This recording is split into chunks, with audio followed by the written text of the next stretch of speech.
Good morning, everyone. How are y'all doing? I have a space heater on. I'm in this back room and there's like no insulation in the floor. Is that really annoying? Can you guys hear that humming? No? Okay.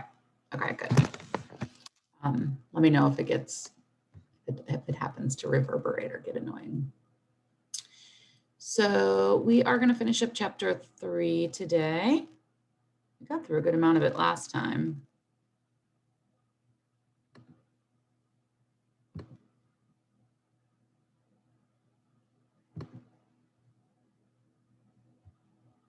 We had been talking about temperature,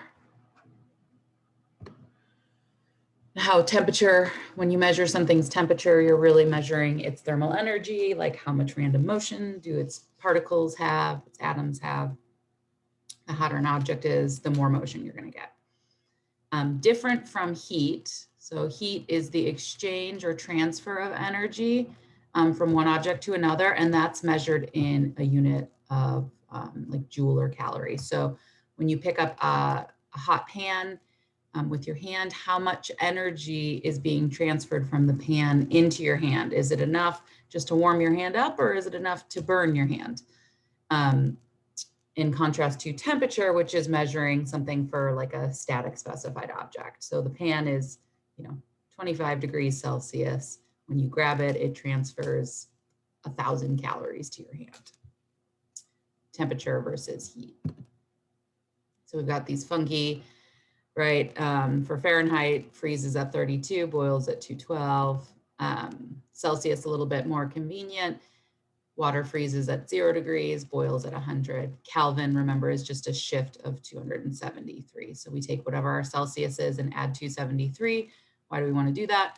To get rid of any sort of negative numbers, which can be difficult for us in calculations. So here are the equations. It's a simple plug-in chug.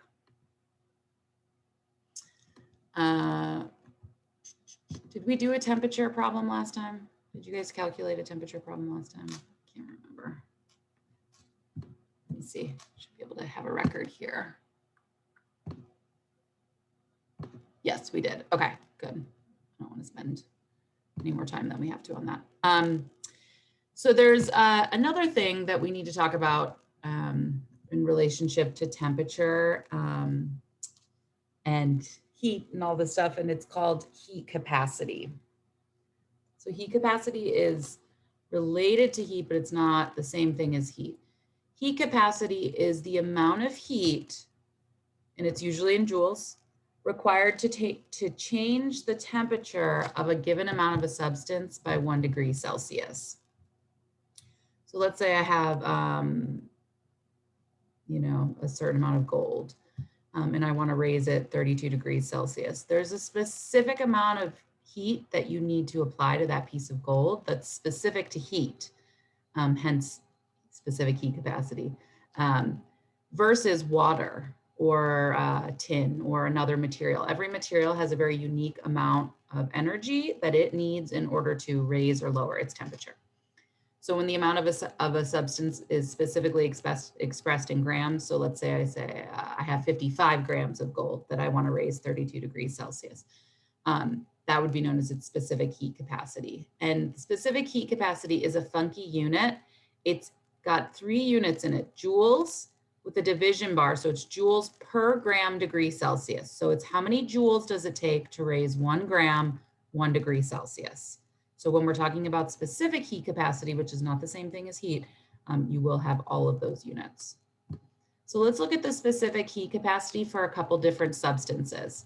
You don't have to have these memorized, except do know water, or at least have it written down somewhere so you've got that readily available. So water's specific heat capacity is 4.184. It's actually the highest of any of the things on this list.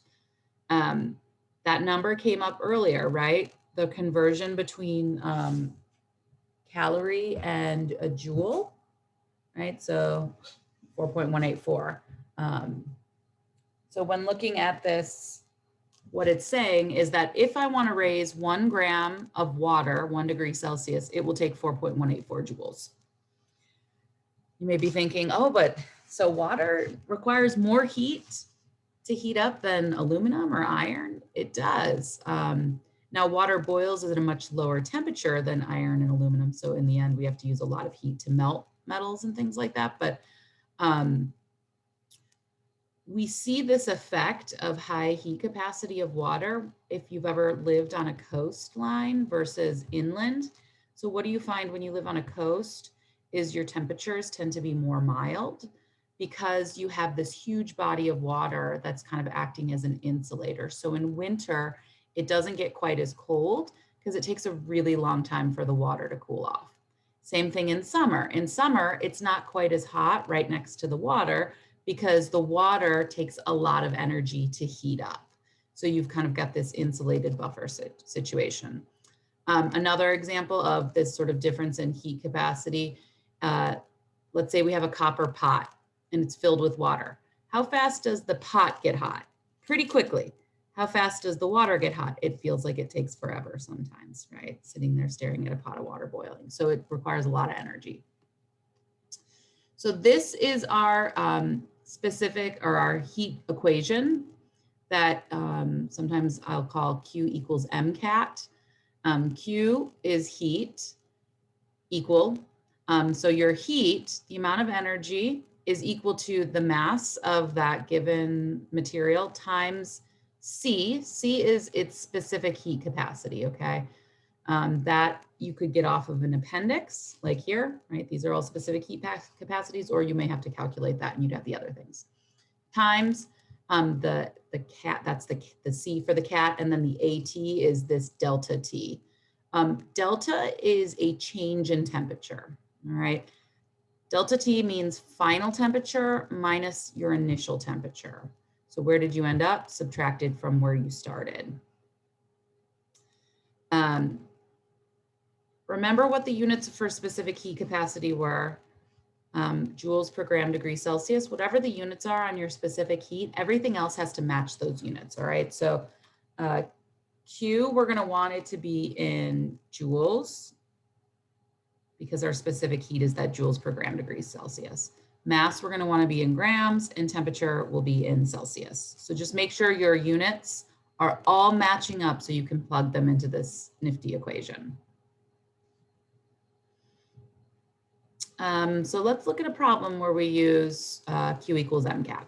Anytime you see on this test, it's talking about specific heat capacity, it's talking about changes in temperature and things like that, I would right off the bat just go ahead and say Q equals MC delta T.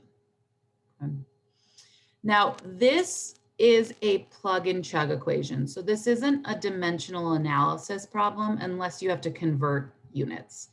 But this is going to be a situation where you have 1, 2, 3, 4, really 5 variables, because this is 2 temperatures, 5 variables. I will give you 4 of the 5 and you solve for the 5th. So you're just going to plug it into the equation. For as far as isolating variables is concerned, actually, let me write this on a different page. We will go over that problem, but so we said what? Q equals MC delta T. So you need to be able to isolate these variables. A fast way to isolate the variables, I'll give you one of those isolating triangles that you had for density. This one is going to be a little bit different. Cut it into like half and then make 3 compartments on the bottom. On top, we'll put the Q. On bottom, we'll put the M, the C, and the delta T.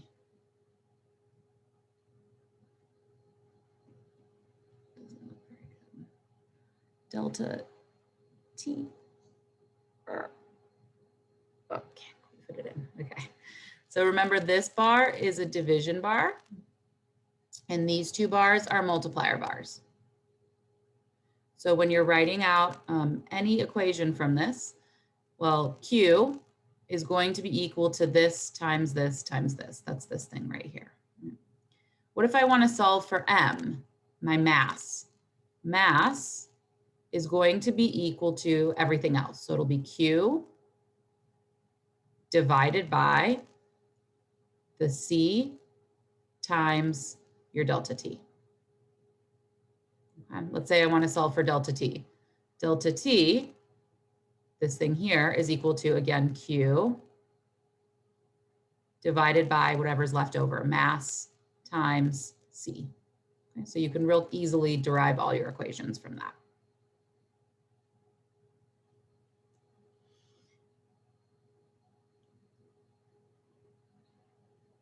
So let's go back to those slides. So we've got this problem talking about gallium, and we've got information about specific heat and yada, yada, yada. So I'm going to write Q equals mc delta T.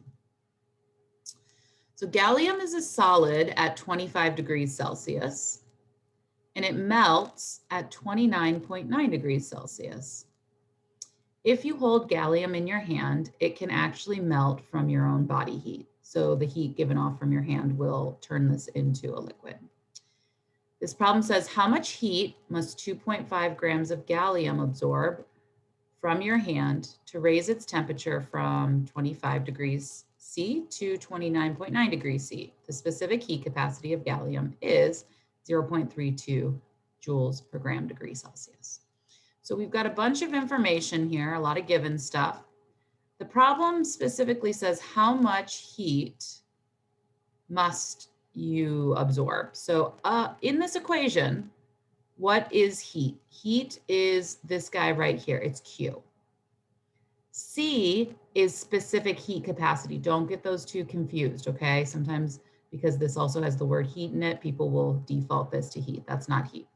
So so we have our given information. My mass is, we said it's 2.5 grams.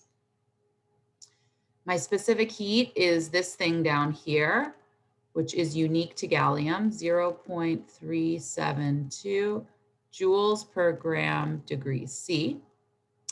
My change in temperature, delta T, is going to be equal to my final temperature minus my initial. So in this case, that's 29.9 minus 25.0, or we get what, 4.9?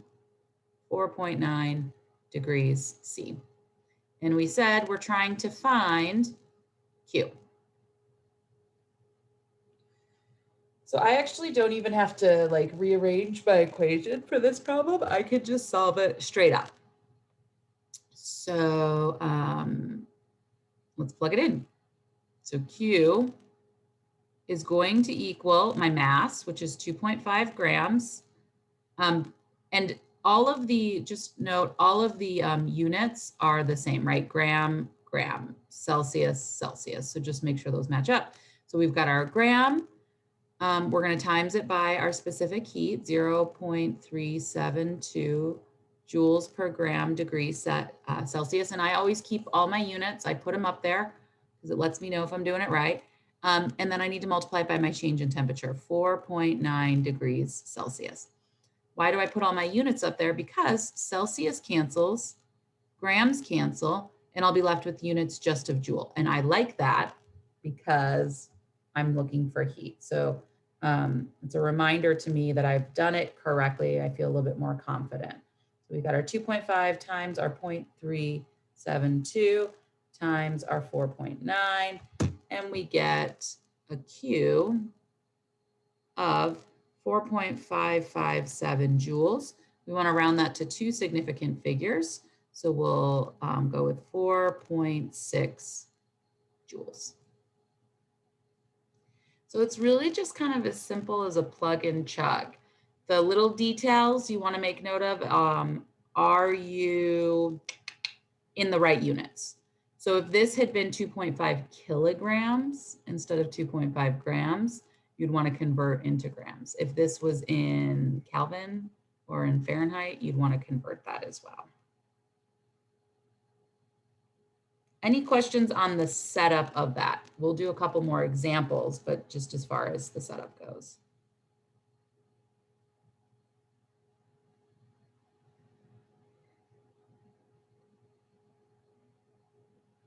No, yes, no. Okay, let's do a couple examples.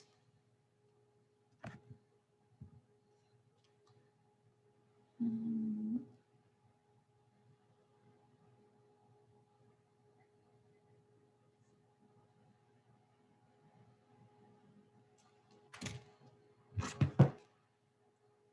mm.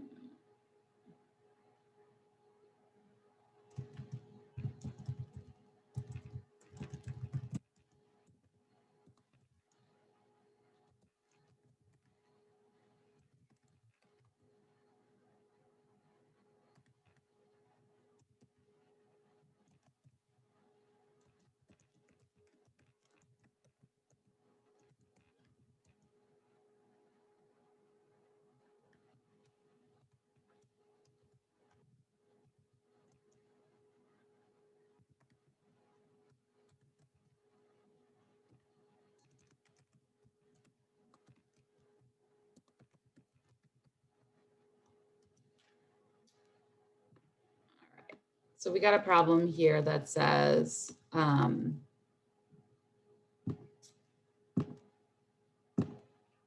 unknown amount of water takes 5,500 joules of energy to raise it from 44 degrees Celsius to 95 degrees Celsius. What is its mass? There is one piece of information that is missing from here, which is the specific heat capacity of water, but hopefully you have that written down somewhere. So that doesn't change. If you're dealing with liquid water, it will always have that 4.184. So I'll give you all about 3-4 minutes to work on that. And then we will go over it together as a class.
Okay, so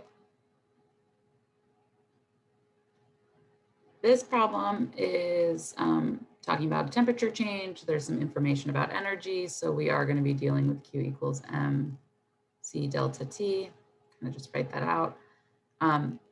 What is the mass? So we know we want to isolate for mass. So mass is going to equal our Q over our C times our delta T.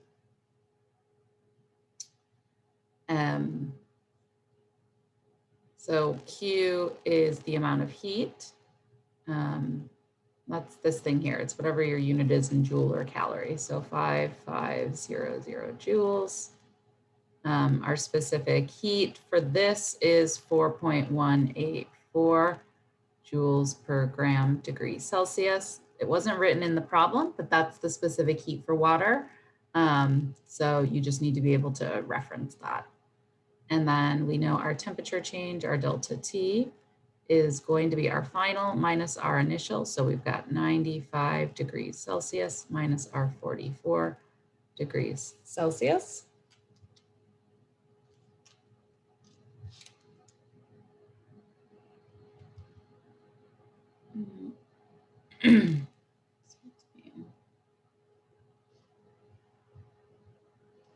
So it was 51 degrees Celsius. So now we're just gonna, check and make sure the units are the same, which is the case, joules, joules, Celsius, Celsius, and plug it into our equation. So mass should equal our Q value, 5500 joules, divided by our specific heat, which in this case is 4.184 joules per gram degrees Celsius. And then there's actually another component under the fraction bar, which is that 51 degrees Celsius. So we'll see that joules will cancel, Celsius will cancel, and we'll be left with units of grams that are below the fraction bar, So 5500, we're going to divide that by 4.184 divided by 51. We should get a mass of 26 grams. If you didn't get this, but everything else was correct, then my guess is that you plugged it into your calculator, just slightly wrong. You took your Q and you divided it by this and then hit times this. Well, you've got to make sure that this is in parentheses, or just manually take this number, divide it by this number, equal it out, and then divide it by this number, because both of those components are under the fraction bar. Let's do one more of these.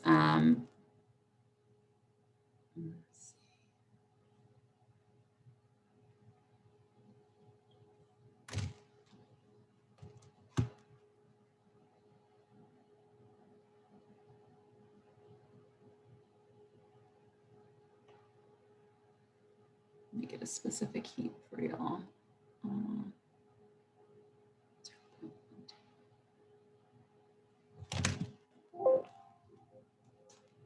Hello.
Okay, gold has a specific heat of 0.128 joules per gram degree Celsius. What is the temperature change in Fahrenheit if, not is, if 8.3 kilojoules of gold absorbs 2,930 joules of energy?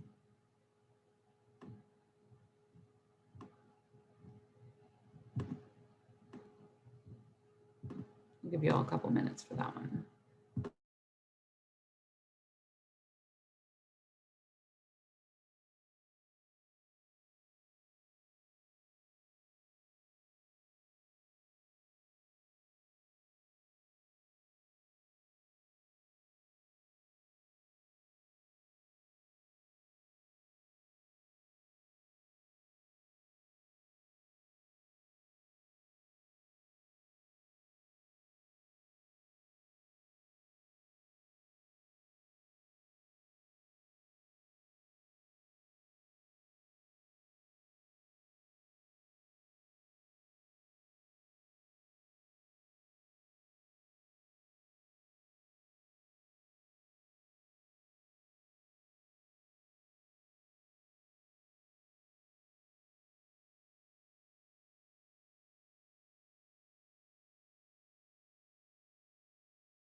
Maybe I'll just another minute or so to work through that, complete your thought, and then we'll go over it.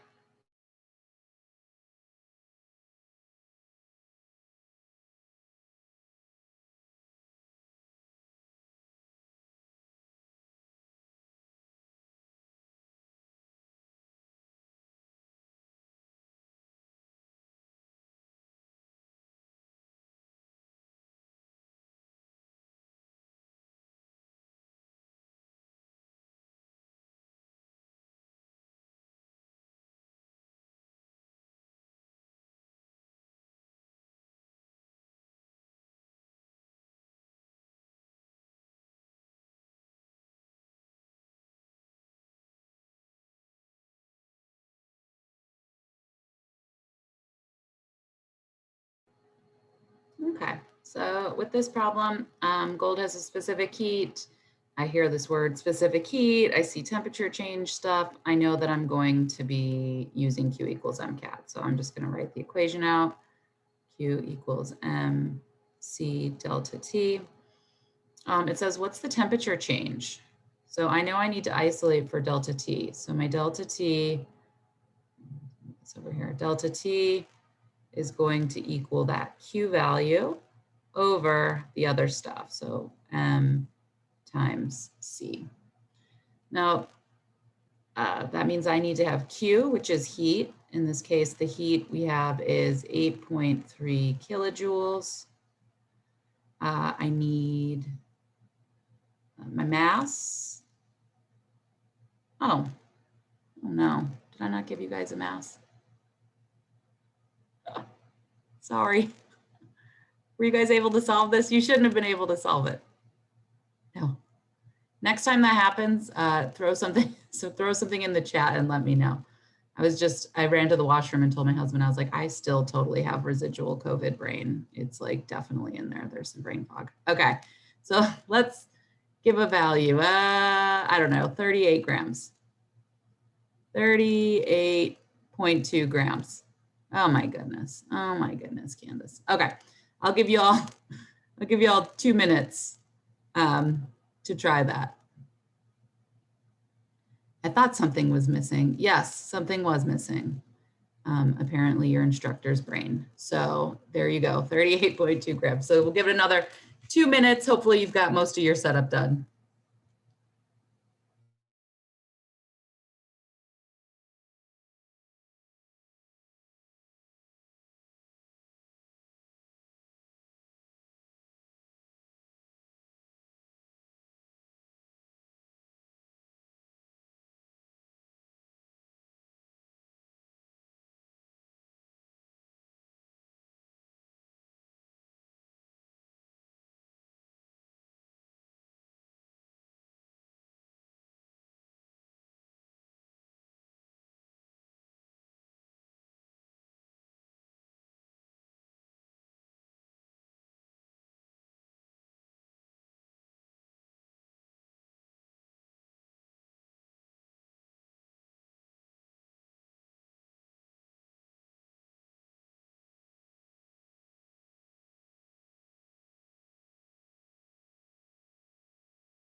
Oh my goodness, I put joules twice. That's what's the problem here. That's what's the problem here, guys. I'm sorry. Let's go with that. We have 8.3 kilojoules. Ditch this one here. I don't know where my head is. Rephrase this whole thing.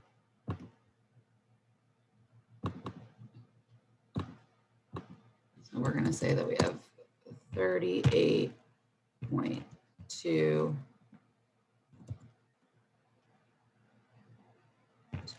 grams of gold absorbs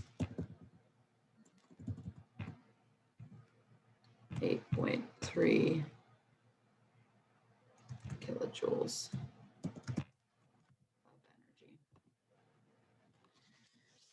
of energy. Okay, we'll just work through this together because at this point I've totally demolished it. So gold has a specific heat of 0.128 joules per gram degree Celsius.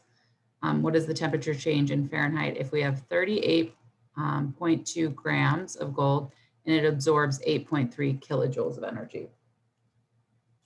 So if we want to solve for T, we need to have a Q value, a mass, and a C. We need those units to be the same. So this is in kilojoules. We want to get that over to joules. So that's 8,300 joules. We move the decimal over 3 places. Now the joules are in the same units.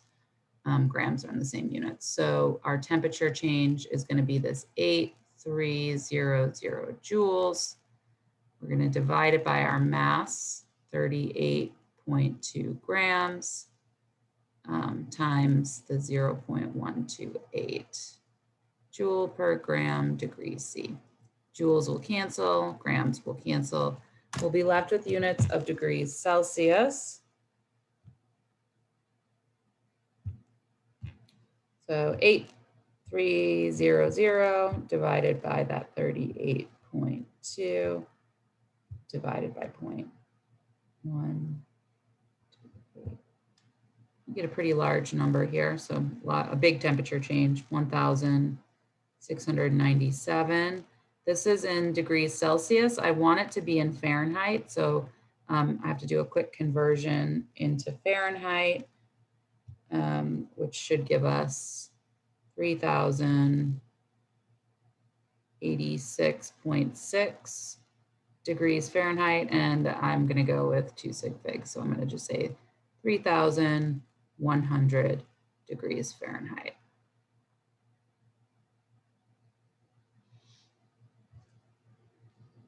Oof.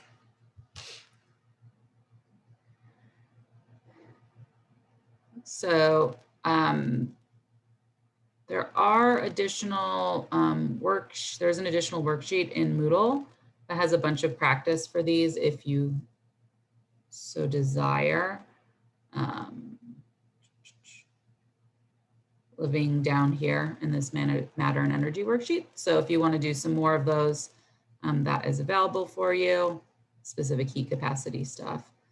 I was gonna lecture forward into chapter 4, but my brain is just not there today. So we're gonna cut it early for class today. That should get you guys through everything for chapter 3. There's nothing else that we're gonna cover.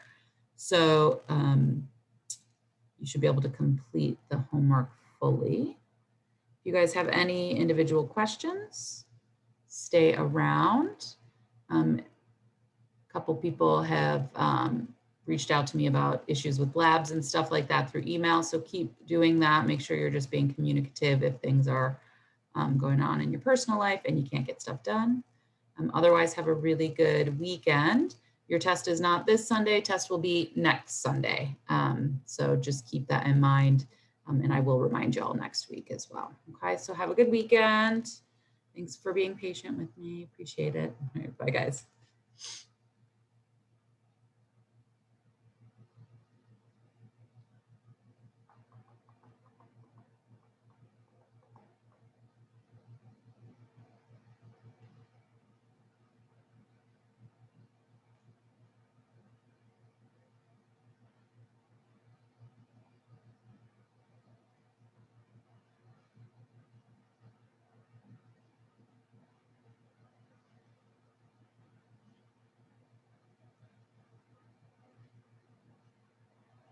Hey, Chris, do you have a question? Just us.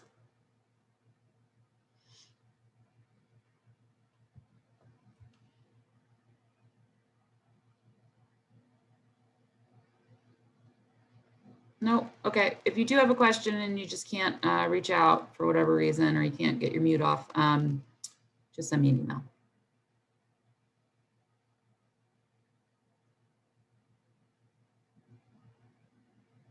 Hey, Delaney, it's just us in here. Do you have a question?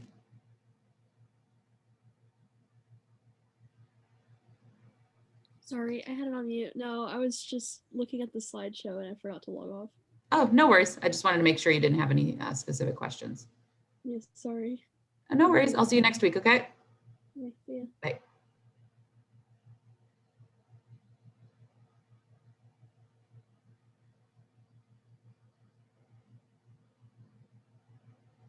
Hey, Megan, do you have any questions?